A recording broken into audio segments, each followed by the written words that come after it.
嗨，大家好，今日講嘅係性案資料嘅第26個視頻，介紹演員賈玲生辰資料，可以喺維基百科下載。星盤中有個特別星格，日月革命宮，擁有日月革命宮命主，做事極有毅力，能肯得落平常人肯唔落嘅辛苦。喺地下室入面嘅追夢者到銀幕上嘅掌舵人，賈玲用20餘年嘅堅持證明，喜劇係唔係淺薄嘅搞笑，而係用執着對抗困境，用溫情消解遺憾嘅人生新態度。正如佢喺減重過程中展現嘅人性，呢位國民喜劇女神嘅故事仲繼續書寫新嘅篇章。2003年畢業之後，恰逢非典肆虐，賈玲嘅就業處處撞板。作為當時少數堅持講相聲嘅女性，佢唔單止要面對女相聲演員似走錯澡堂行業偏見，演出時甚至只能喺女廁所換衫，更曾因重複表演同作品比觀眾嗌落去。即便如此，佢仍拒絕姐姐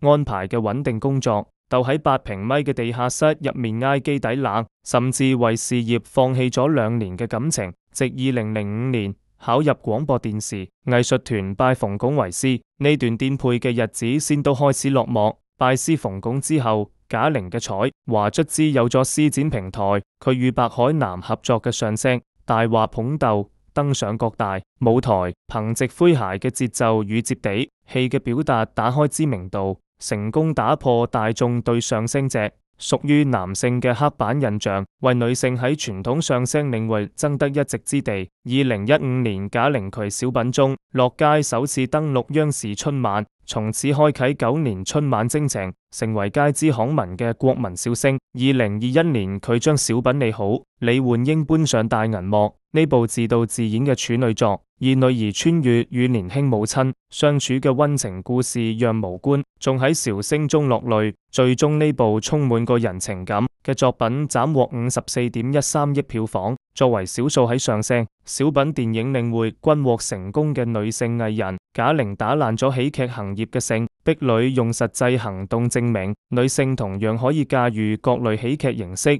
星案將每個喺 YouTube、Facebook 同 Res 更新，歡迎有興趣嘅朋友觀看。賈玲嘅視頻就講到呢度，多謝大家嘅收看。